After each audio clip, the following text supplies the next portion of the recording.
విష్ణు పురాణము. గురువైన పరాశరుడు శిష్యుడైన మైత్రేయుడికి విష్ణు పురాణాన్ని ఇలా వివరిస్తున్నాడు. బ్రహ్మచర్యం మొదలు 4 ఆశ్రమాల్లో దేనికి వల్లక వేదాంగాలను ఆక్షేపిస్తూ విష్ణు భక్తులను నిందిస్తూ ప్రవర్తించేవాడు నగ్నుడని వేదవాక్కు. అలాంటి పాషండుణ్ణి చూస్తే సూర్యదర్శనం చేసి నమస్కారం చెయ్యాలి. వాడితో మాట్లాడితే దుష్ట జన్మ అవుతుంది. స్నేహం చేస్తే వచ్చే పాపం చెప్పలేము. పాషండుతో మాట్లాడితే వచ్చే పాపానికి రూపంగా ఒక కథ చెప్తాను విను. శతధనుడు అనే ఒక రాజు ధర్మ పద్ధతిగా ప్రజలను పాలిస్తూ యజ్ఞాలు చేస్తూ ఉండేవాడు. అతని భార్య శైబ్య పతిని దేవునిగా భావిస్తూ పరిచర్య చేస్తూ సాధ్వీరత్నంగా పేరు పొందింది.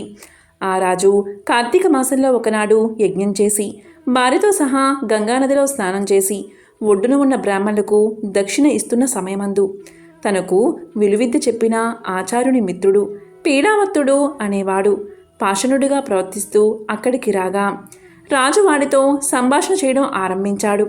వాని సమాచారం తెలిసిన శైబ్య అక్కడి నుంచి తప్పుకుని సూర్యదర్శనం చేసి నమస్కారం చేసి విష్ణునామం మనసారా చెప్పుకుంటూ భర్త రాక కోసం నిరీక్షిస్తూ ఉంది.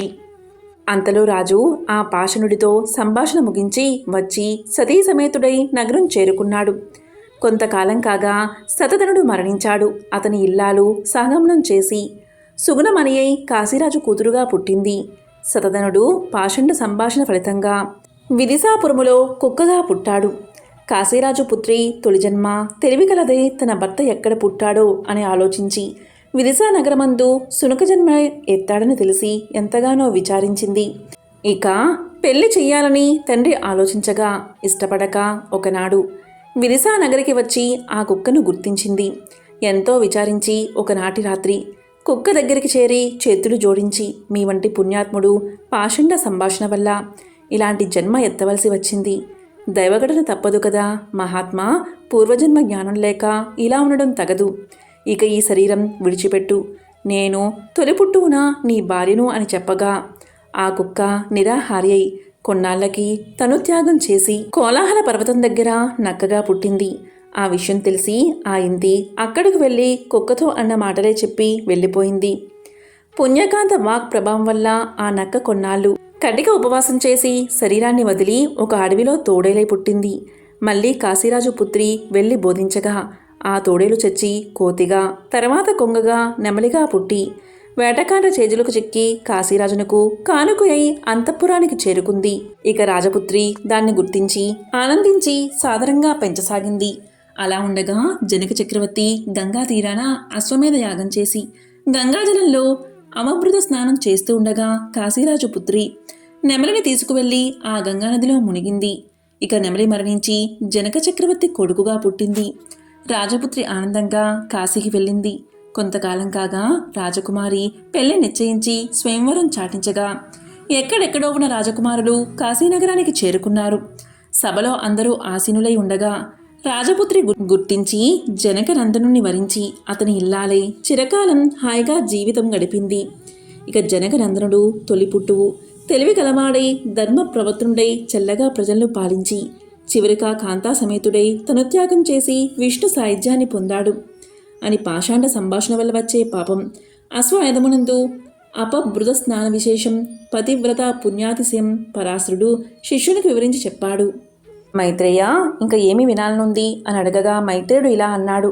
గురుదేవా, సూర్యచంద్ర వంశీయులైన రాజుల చరిత్ర వేరువేరుగా వినాలని ఉంది అని మైత్రేయుడు అడగగా ఆ గురువు మంచి విషయమే అడిగావు. వారి చిత్రాలు వింటే వంశాభివృద్ధి పుణ్యము కలుగుతాయి. చెప్తాను విను అని ఇలా చెప్పడం మొదలుపెట్టాడు. సూర్య చంద్రవంశ రాజుల చరిత్ర.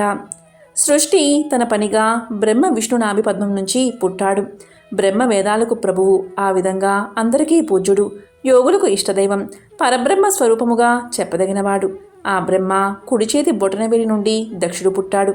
అతని కూతురు అదితి కశ్యపుని భార్య అయింది. ఆ దంపతులకు జన్మించినవాడు దివ్య తేజస్శాలి సూర్యుడు. సూర్యుడి భార్య విశ్వకర్మ కూతురు సంజ్ఞ. ఆ దంపతుల కొడుకు వైవస్వతుడు. ప్రస్తుతం 7వ మనువుగా ప్రసిద్ధుడు. ఆ వైవస్వతునకు 9 కొడుకులు. నృగుడు, దుష్టుడు, సర్యాతి, నమగుడు, దిష్టుడు అని వారి పేర్లు. వివిధ ద్వీపాలతో విరాజిల్లే భూమండలానికి వారు పరిపాలకులయ్యారు. వైవస్వతుడు భాగ్యరాశైన సంతతి కలగాలని సంకల్పించి మైత్రావరులను గురించి పుత్ర కామిష్టి చేశాడు. దానితో హోమ సంబంధమైన విధి సరిగ్గా జరగక పుత్రునికి బదులుగా పుత్రిక కలిగింది. ఆ బిడ్డ పేరే ఇలా. ఆ బిడ్డ మిత్ర వరుణ అనుగ్రహం వల్ల మగవాడుగా మారి సుద్యుమ్నుడు అనే పేరుతో పెరుగుతూ యవ్వన మదంచే ఎవరినీ లక్ష్యపెట్టక పరపురుషుడు ప్రవేశించరాని గౌరీవనంలో విహరించసాగింది. అంతట శంకరుడు కోపగించి మునుపటిలాగా స్త్రీ అవగాక అని శపించాడు. అలా స్త్రీ అయ్యి చంద్రనందనుడైన బుధుని ఆశ్రమంలో విహరించడం ఆరంభించింది. ఆ కన్య నడకలు, మోము, చెక్కిళ్ళు, చిరునవ్వుల మెరుపు చూసి బుధుడు మోహించాడని చెప్పక్కర్లేదు. అలాగే ఇలా కన్య కూడా బుధుణ్ణి చూసి శృంగార చేష్టలు ప్రదర్శిస్తూ వలచి వలపించి దరిచేరింది. అలా ఆ తరుణ దంపతులు ఆనంద విహారంగా ప్రవర్తిస్తూ ఉండగా వారికి ఒక కొడుకు కలిగాడు. అతనే పురూరవుడు. అంతటా ఆ వనమందున్న ఋషుల విషయం గ్రహించి వైష్ణవం అనే యజ్ఞం చేసి ఇలను పురుషునిగా చేశారు. పేరు సుద్యుమ్నుడే. ఈ మార్పు తెలిసి వశిష్ఠుడు మనువుకు బోధపరిచి నగరానికి సుద్యుమ్నుడిని రప్పించి పట్టాభిషేకం చేయించాడు. సుద్యుమ్నుడు రాజసుఖాలు అనుభవిస్తూ ఉత్తరుడు, గయుడు, విదురుడు అనే 3 కొడుకులకు తండ్రయ్యాడు. సమయానుసారంగా ప్రథమ నందుడైన పురూరవునకు పట్టం కట్టి తపస్సు కోసం అడవికి వెళ్ళిపోయాడు. మనువు కొడుకుల్లో పృషదుడు అనేవాడు గురుహత్య చేసి ఆ పాపఫలంగా శూద్రుడయ్యాడు. వాని పుత్ర పౌత్రులంతా శూద్రులుగానే తల్లిపోయారు. కరుసునికి చాలామంది కొడుకులు సత్యపాలకులు, గుణవంతులు, బుద్ధిమంతులు, కరుసులుగా ప్రసిద్ధులు. విష్ణుని కొడుకు నాభాగుడు భూమండలంతా ఎరిన సుప్రసిద్ధ ప్రభువు. నాభాగుడి కొడుకు జలంధనుడు. అతనికి వత్సప్రీతి, అతనికి ఉదారకీర్తి, ఉదారకీర్తికి ప్రాసం ప్రజాపతి, అతనికి కనిత్రుడు, అతనికి క్షుపుడు, క్షుపునకు వింసుడు, అతనికి కనేత్రుడు, అతనికి అతి విభూతి, అతి విభూతికి కరందముడు, అతనికి అవేక్షి, అవేక్షికి మరుత్తుడు కొడుకులు. మరుత్తుడు సామానుడు కాదు. అమరావతిని మంచిన బలవంతుడు, గుణవంతుడు, మనువంశానికి మంచి పేరు తెచ్చిన లోకమాన్య చరిత్రుడు, భూమండలానంతా నిరాఘాటంగా ఏలిన ప్రతాపమూర్తి. ఆ మరుత్తుడు ఒకప్పుడు అశ్వమేధ యాగం చేశాడు. అది చేయడానికి నిర్మించిన యజ్ఞశాల బంగారుమయం. సోమపానం చేయడానికి అమరావతి నుంచి ఇంద్రుడు తన వారితో స్వయంగా వచ్చాడు. సురలు వచ్చి చేయవలసిన పనులు చేసేవారయ్యారు. యజ్ఞమైన తర్వాత దేవతలందరకు మొయ్యలైన రీతిన బంగారు నాణాలు ఇచ్చాడు.